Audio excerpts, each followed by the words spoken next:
Ta'ala sudah mengampunkan dosa mereka, ma taqaddama wa ma ta'akhkhara, yang telah lalu dan akan datang. Maka di sini ma'asyiral muslimin yang dirahmati Allah Subhanahu wa taala,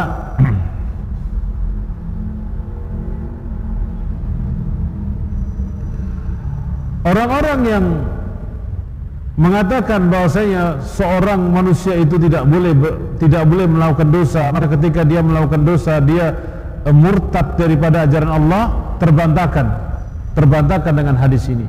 yakni Nabi Adam pernah berbuat dosa, meskipun itu adalah dosa kecil, tapi dianggap satu hal yang besar bagi Nabi Adam. Fayasa'i rabbahu minha, maka Nabi Adam merasa tidak pantas untuk memberikan syafaat, untuk memohon syafaat kepada Allah Subhanahu wa taala. Walakin u'tuni Nuhan, akan tetapi datangilah Nuh alaihi salam. Nuh alaihi salam, yang mana Nabi sallallahu alaihi wasallam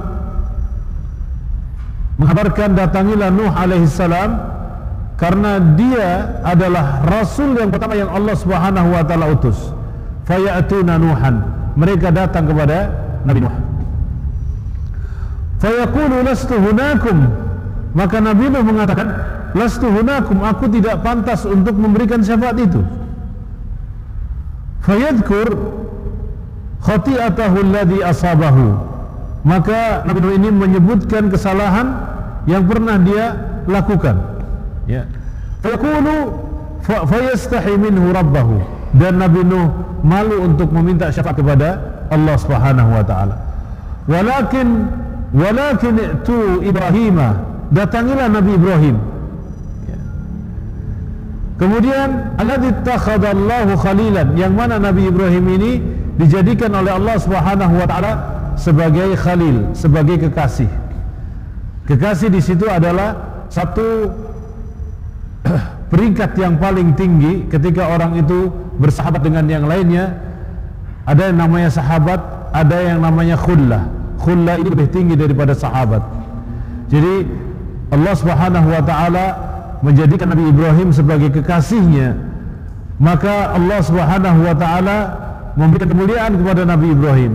Disuruh datang kepada Nabi Ibrahim. Apa jawab Nabi Ibrahim? Lastu hunakum, aku tidak pantas untuk memberikan syafaat tersebut. Fayadhkuru khati'atahu, maka Nabi Ibrahim menyebutkan kesalahannya. Fayastahi rabbahu min, maka aku malu pada Allah Subhanahu wa taala apabila meminta syafaat dari kalian. Walakin itu Musa, datangilah Nabi Musa, alladzi kallama Allah taala, yang mana Allah telah mengajak bicara dengan Nabi Musa dan telah diberikan Taurat kepadanya. Fayatuna Musa, mereka datang kepada Nabi Musa. Fayaqulu lastu hunakum, aku tidak pantas untuk memberikan syafaat pada kalian. Maka Nabi Musa menyebutkan kesalahannya dan dia malu untuk meminta syafaat pada Allah Subhanahu wa taala. Walakin itu Isa ruhullahi, datangilah Nabi Isa, karena Allah Subhanahu wa taala menciptakan Nabi Isa dengan ruh yang diutus oleh Allah Subhanahu wa taala langsung kepadanya. Dan Allah Subhanahu wa taala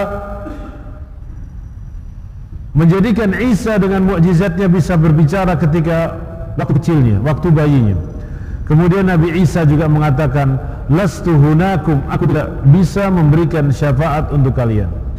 Walakin itu Muhammadan, datangilah Nabi Muhammad sallallahu alaihi wasallam, abdan qad ghafarallahu lahu ma taqaddama min dhanbihi wa ma ta'akhkhara, seorang hamba yang telah diampunkan dosa-dosanya oleh Allah Subhanahu wa taala, yang telah lalu dan yang akan datang. Saudara-saudara, ini adalah derajat yang dimiliki oleh Nabi Muhammad sallallahu alaihi wasallam. Faqala Rasulullah sallallahu alaihi wasallam, fayatuni wa asta'dinu ala rabbi fayu'dhanu li, aku meminta kepada Allah Subhanahu wa taala izin untuk memberikan kepada umatku syafaatku. fa idza ana ra'aitu waqa'tu sajidan, maka aku mendapatkan Nabi Muhammad yakni sujud di bawah singgasana Allah Subhanahu wa taala.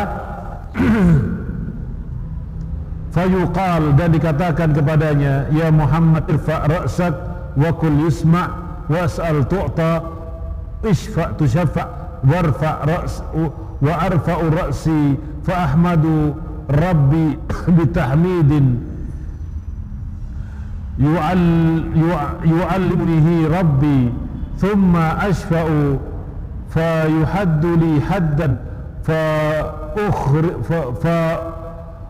ukhrijuhum minan nari wa udkhiluhumul jannata thumma a'udu wa aqa'u sajidan fa yada'ani ma sya'allah. Kemudian Nabi sallallahu alaihi wasallam sujud, dan Nabi sallallahu alaihi wasallam diberikan kewenangan oleh Allah Subhanahu wa taala untuk memberikan syafaat, dan Allah mengatakan, ya Muhammad, angkat kepalamu dan mintalah, berdoalah, doamu akan didengar, dan mintalah, engkau pasti akan diberikan jawabannya, dan berikanlah syafaat, engkau akan bisa memberikan syafaat kepada yang lain. Maka Nabi SAW mengangkat kepalanya, dan Nabi SAW bertahmid dengan tahmid yang Allah ajarkan kepadanya. Kemudian dengan syafaat Nabi SAW, maka Nabi SAW mengeluarkan orang yang dimasukkan ke dalam neraka untuk tidak dimasukkan ke dalam neraka, dan dimasukkan mereka ke dalam surga Allah Subhanahu wa ta'ala. Ma'asyiral muslimin yang dirahmati Allah Subhanahu wa ta'ala, ini adalah maqaman mahmuda yang setiap hari diminta oleh seorang. Setiap kali kita berdoa, setiap kali kita mendengar azan, ya la ilaha illallah, kita mengatakan, kita berdoa, Allahumma rabba hadhihi da'watit tammah wassalatil qa'imah ati Muhammadanil wasilata wal fadilata wa ba'athu maqaman mahmudan allati wa'adtah. Ini doa yang setiap kali kita ucapkan ba'da adzan. Setelah adzan kita mengucapkan doa ini. Maka siapa yang mendapatkan syafaat dari Nabi? Mereka yang selalu menjawab adzan dan yang mengucapkan doa, yang membacakan doa tadi. Ini salah satunya. Terus siapa lagi? Mereka yang menjadi pengikut Nabi Muhammad SAW. Siapa saja orang yang mengikuti jejaknya baginda Rasulullah SAW, dia akan mendapatkan syafaat dari Nabi Muhammad SAW. Karena beliau adalah Nabiur Rahmah, Nabi yang paling rahmat kepada umatnya, Nabi yang paling sayang kepada umatnya. Dan siapa yang mendapatkan syafaat dari Nabi Muhammad, yakni orang-orang yang beriman kepada ajaran-ajarannya, ya, ajaran-ajaran Rasulullah SAW. Ajaran-ajaran itu adalah tauhid kepada Allah Subhanahu wa taala dan mengikuti sunnah-sunnah Nabi SAW. Banyak sunnah-sunnah Nabi yang kita tinggalkan, ya, banyak ajaran-ajaran Nabi yang kita tinggalkan. Kita kadang-kadang mengamalkan satu sunnah merasa berat. Kita mengamalkan satu sunnah Nabi SAW merasa diasingkan oleh masyarakat, ya. Padahal Nabi SAW mengatakan, tuba lil ghuraba, berbahagialah kepada orang yang asing. Ditanya Nabi SAW, ya Rasulullah, wa manil ghuraba, siapa itu orang asing? Maka Nabi SAW mengatakan, humul ladzina aslahu hina fasadatil ummah, mereka yang memperbaiki dirinya mereka ketika umat ini sudah rusak. Umat ini sudah menolak Islam, umat ini sudah menolak sunnah, umat ini sudah tidak percaya kepada para ulama, umat ini sudah mengabaikan perintah Rasulullah SAW, sudah meninggalkan Islam dalam kehidupannya mereka. Datanglah satu kelompok yang mana mereka menghidupkan Islam. Itu orang-orang ghuraba yang mengamalkan sunnah Nabi SAW. Hadis bagi dia kuno. Kenapa? Hadis ini adalah dhanni, prasangkaan orang saja, padahal belum tentu kebenarannya. Nah, sehingga yang mereka amalkan, ya Islam saja dengan akal pikirannya, Islam saja dengan adat istiadatnya, bukan dengan tuntunan Nabi SAW. Ya Islam saja Tapi dengan apa Islamnya? Dengan manut kepada gurunya, karena gurunya sudah sampai kepada satu martabat dengan Allah Subhanahu wa taala. Ya. Nah, ini ada sebagian orang yang tidak mau mengamalkan sunnah Nabi, percaya kepada gurunya karena gurunya sudah menyatu dengan Allah Subhanahu wa taala, manunggaling kawula ing Gusti. yakni bersatunya Allah dengan diri dia. Nah, kelompok-kelompok ini dinamakan kelompok wahdatul wujud. Wahdatul wujud yakni manunggaling kawula ing Gusti, yakni Allah menyatu dengan dia. Apa yang dia perbuat adalah perbuatan Allah. Tidak perlu salat, tidak perlu puasa, tidak perlu zakat dan lain sebagainya. Ya. Dan kelompok ini masih ada tersebar. Kelompok ini masih ada tersebar. Mudah-mudahan Allah memberikan petunjuk kepada mereka. Dan biasanya kelompok ini pernah saya dapati di salah satu daerah di Jawa Tengah. Ya, biasanya kalau mereka merayakan hari raya Islam, mereka selalu melempar apem, kue apem itu. Namanya acara itu dinamakan apeman gitu, apalah gitu. Jadi pernah suatu ketika ada kue apem banyak sekali. Saya tanya dari mana? Oh, dari salah satu tempat sana, saya lupa, di daerah antara Klaten dan Jogja. Kelompok itu mengatakan tidak perlu mengamalkan sunnah karena saya bisa berinteraksi langsung, berhubungan langsung dengan Allah Subhanahu wa taala. Ini tidak masuk terhadap apa yang dikatakan oleh Nabi kita Nabi Muhammad sallallahu alaihi wasallam. Alhamdulillah kita masih dijadikan umatnya Nabi Muhammad. Salat 5 waktu. Setelah salat kita menjalankan rawatib. Kita menjalankan puasanya, Senin Kemisnya, dan sunnah-sunnah Nabi Muhammad SAW yang lainnya yang kita pelajari dalam Sahih Muslim ini. Mudah-mudahan kita mendapatkan doanya Nabi ini. Ya, karena Nabi SAW sujud di bawah Arsyur Rahman dan mengatakan ummati, ummati, ummati, yakni umatku ya Allah, umatku ya Allah. Sampai Nabi SAW disebutkan dalam hadis Hudzaifah tidak bangkit daripada sujudnya sampai Allah Subhanahu wa taala menyuruh beliau sallallahu alaihi wasallam mengangkat kepalanya. Jadi ummati, ummati, ummati, ummati, ummati, ummati. Kemudian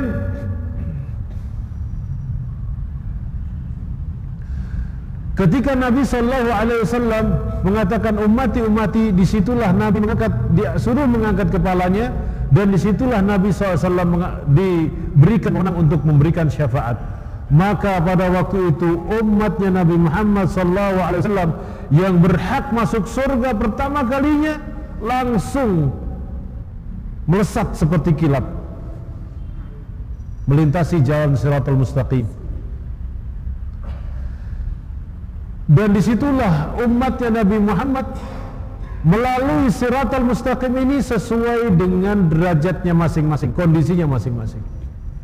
Ada yang jalannya pelan-pelan, ada yang jalannya tersiok-siok, ada jalannya mesti jatuh, dan lain sebagainya. Disinilah syafaat Nabi Muhammad, orang yang diwajibkan oleh Allah dia masuk surga, langsung masuk surga. Orang yang belum masuk surga langsung dimasukkan oleh Allah Subhanahu wa taala dalam surganya dengan syafaat Nabi.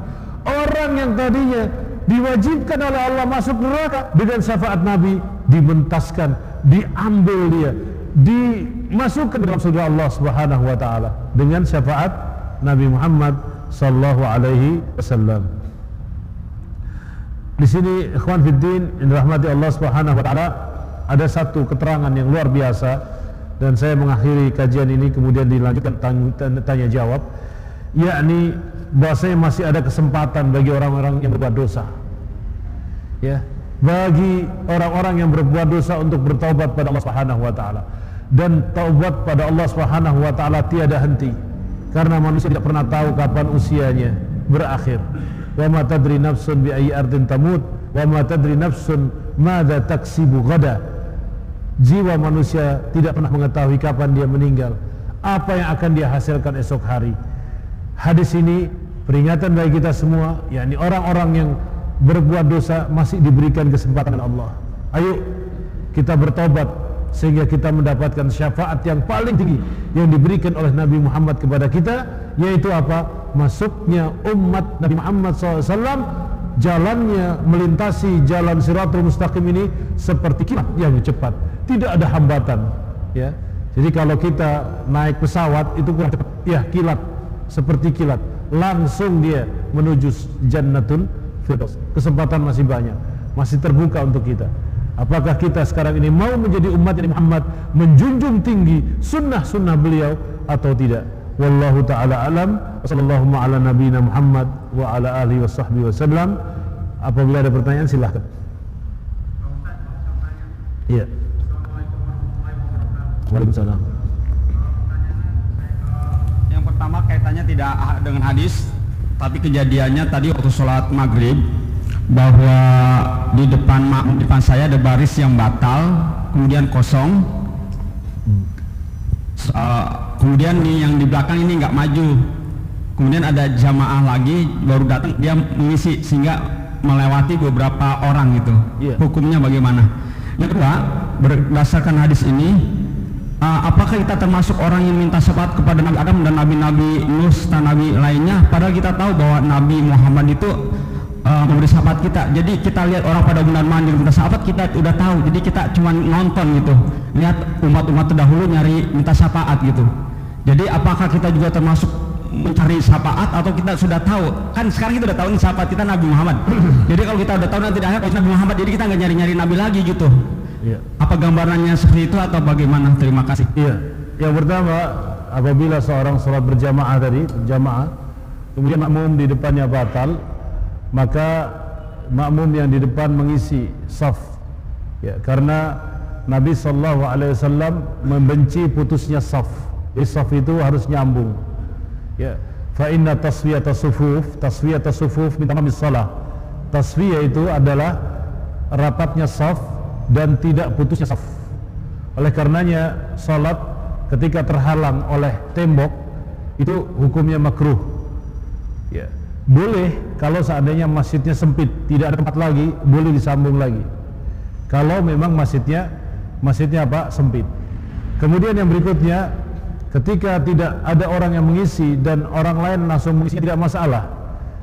Apakah dia melewati orang sholat? Tidak, karena batas ketika sholat berjamaah, batas orang yang tidak boleh dilewati adalah imam. Ya, imam depan imam tidak boleh dilewati. Oleh karenanya Nabi SAW ketika selesai sholat atau mau sholat selalu menjadikan tanda. Kalau sholatnya di tempat yang terbuka, Nabi SAW selalu meletakkan tanda remah. Remah itu busur panah, taruh depannya. Ini tanda orang sholat. Kemudian ketika Nabi SAW tidak mendapatkan sutra, Nabi bergerak menuju sutra. Imam Ahmad ibn Hanbal radhiyallahu rahimahullah taala pernah salat suatu ketika menghadap sutra, suatu ketika tidak menghadap sutra, menunjukkan bahasanya sutra pembatas orang salat itu hukumnya sunnah. Jadi tidak masalah selama tidak menghalangi atau melangkahi imam yang di depan. Ini yang pertama. Kemudian pertanyaan yang kedua, hadis ini menggambarkan tentang keutamaan umat Nabi Muhammad. Tentang keutamaan umat Nabi Muhammad.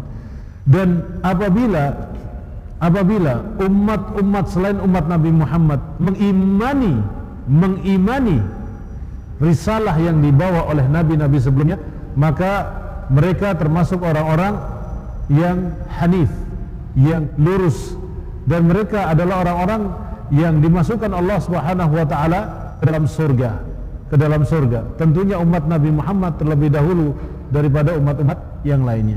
Nah, ini keutamaan umat Nabi Muhammad. Karena apa? Umat Nabi Muhammad sedikit umurnya, ya, tapi pahalanya berlipat-lipat. Kemudian bagaimana kalau dia bukan umat nabi-nabi itu dan bukan umat Nabi Muhammad? Dia meninggal. Maka di sana ada pertanyaan, ya, apakah dia beriman dengan syariat Nabi Muhammad atau tidak?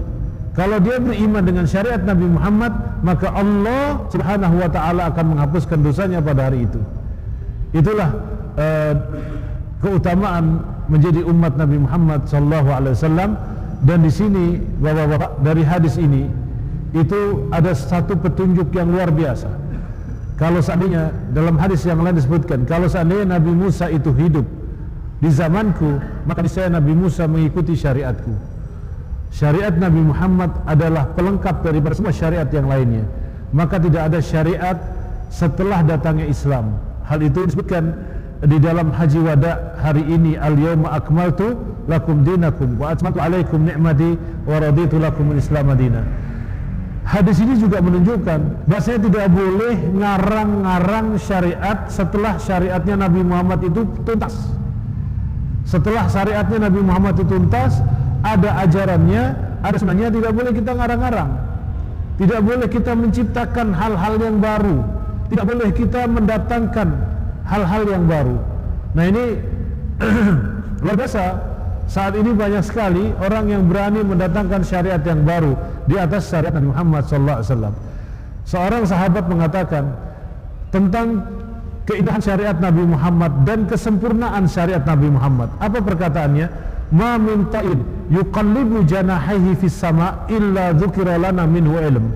Kata para sahabat, setelah Nabi itu meninggal dunia, maka para sahabat bersaksi semuanya, tidak ada ilmu kecuali diajarkan oleh Nabi Muhammad SAW. Sampai ketika melihat burung yang sedang mengepakkan sayapnya di langit, Nabi pernah menyebutkan ilmu tentang burung tersebut.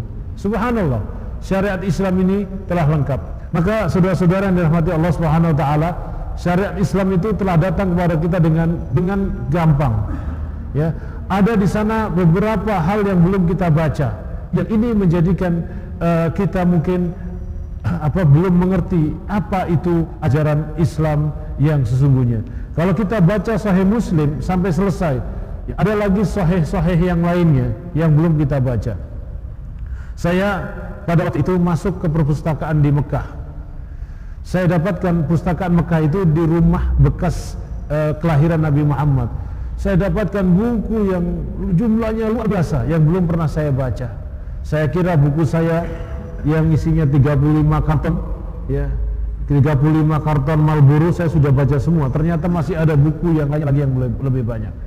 Kemudian saya masuk di perpustakaan lagi di Masjid Nabawi, itu kurang lebih 4 hektar area itu digunakan untuk menaruh buku-buku peninggalan para ulama. Begitu banyak buku yang belum kita baca. Makanya ini gambaran kesempurnaan syariat Islam, jangan diutak-utik, jangan kita tambah-tambahi. Kalau kita menginginkan syafaat itu memihak kepada kita, cintanya Nabi Muhammad lari kepada kita, jatuh kepada kita semua. Wallahu ta'ala alam. Ada pertanyaan lain? Ya, silakan. Waalaikumsalam warahmatullahi.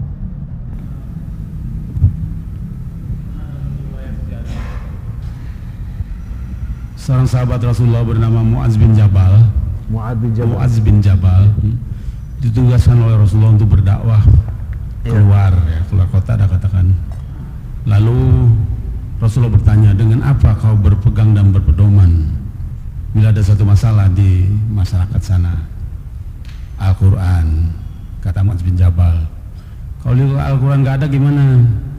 Hadis, kata beliau. Kalau hadis juga gak ada, saya berijtihad. Lalu Mu'adz bin Jabal ditepuk pundaknya oleh Rasulullah menandakan setuju dan mengatakan itu artinya bagus, ya. Nah, bagaimana ini Pak Ustaz? Ya. Nah, dengan hubungannya dengan al-yauma akmaltu lakum, Pak Ustaz. Lakum dinakum. Baik.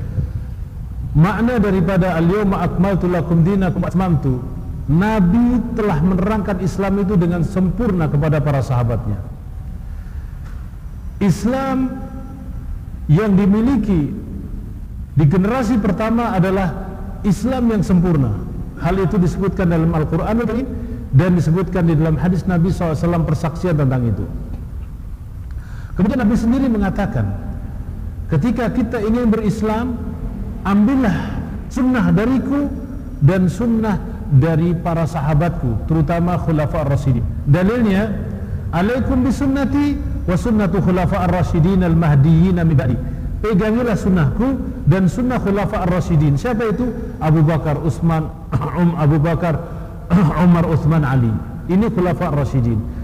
Mujmal, global daripada para sahabat mereka orang-orang yang mengerti tentang Islam, karena Nabi SAW telah menyempurnakan Islam itu kepada mereka.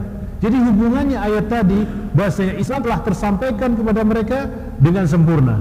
Maka barang siapa yang mengambil istihadnya para sahabat, fatwanya para sahabat, dia telah memegangi sunnahnya Nabi SAW. Seperti halnya contohnya Nabi SAW di zaman Nabi, kan fi zaman Nabi SAW adhanun wahidun fil jum'ati, di dalam salat Jumat di zaman Nabi adanya sekali.